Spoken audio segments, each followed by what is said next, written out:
If you're waiting to buy because you think prices are about to crash, you might be waiting for something that isn't coming.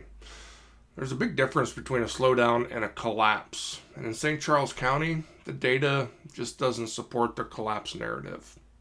If you want my free buyer's guide that walks you through how to compete, negotiate, and protect yourself in today's market, text the word buy to 636 251 3614 and I'll send it over. No pressure, just clarity.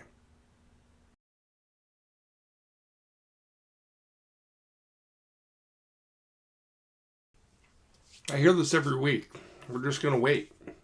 And I always ask the same question. Wait for what? Because waiting feels safe. Waiting feels cautious. Waiting feels responsible. But waiting for a clear trigger is not a strategy. It's hope. And hope is not a plan. In St. Charles County right now, we're not in a collapse market. We're in a selective market. That's very different.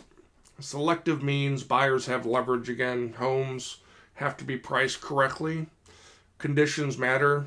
Negotiations exist.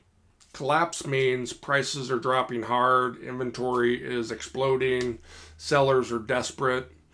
That's not what we're seeing locally.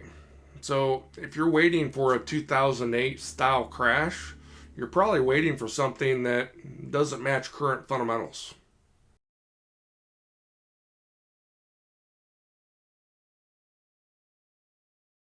Let's talk about the elephant in the room, 2008.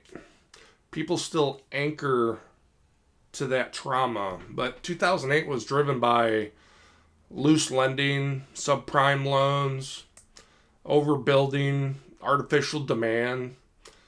Today, underbuilding for over a decade, stricter lending standards, equity-heavy homeowners.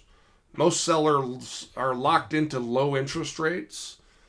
That changes supply behavior dramatically. People don't list unless they have to, which means inventory stays constrained, which means dramatic price crashes are less likely in stable suburban markets like ours. That doesn't mean prices skyrocket. It means slow growth or flat periods are more realistic, and flat markets are not crashes.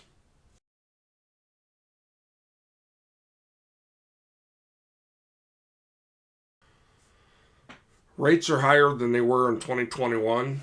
That's true, but buyers aren't competing with 2021 conditions. They're competing with today's conditions. Here's what higher rates actually did. They reduced the competition. They brought inspections back. They brought negotiations back. They created seller concessions. In some cases, buyers today have more negotiating leverage than buyers did when rates were at 3%. That's not intuitive, but it's real.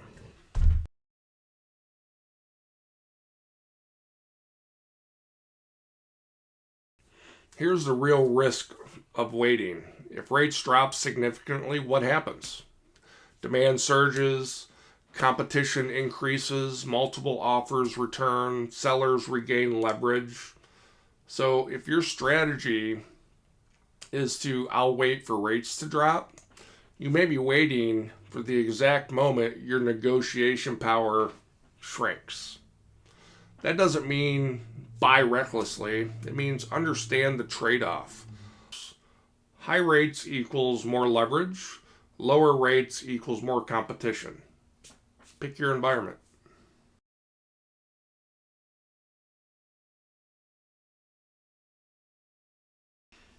In St. Charles County, the strongest segments right now are move-in ready homes, mid-range pricing bands, homes priced realistically from day one. What's sitting? Overpriced listings, dated homes priced like they're updated, sellers who still think it's 2021.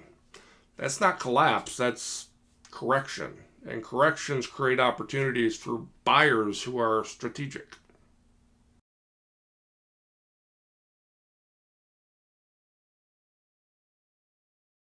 Let's be balanced. Waiting makes sense if your job situation is unstable, you're carrying high consumer debt, you have no emergency funds, you're buying emotionally, you have defined your timeline but waiting because of headlines. That's different. Headlines are designed for clicks, your life is not.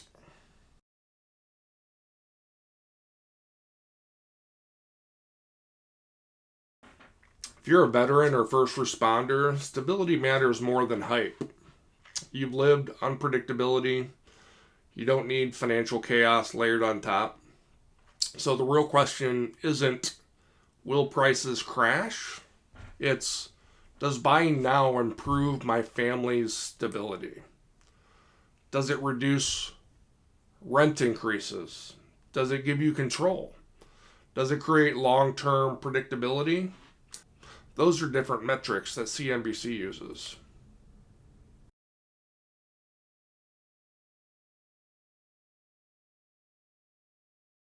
Before buying in 2026, I would want you to have stable income, 3 to 6 months of emergency reserves, a long-term horizon, 5+ years, a property that makes sense for today's values, and payment that doesn't stretch you too thin. If those are in place, waiting becomes less about fear and more about preference.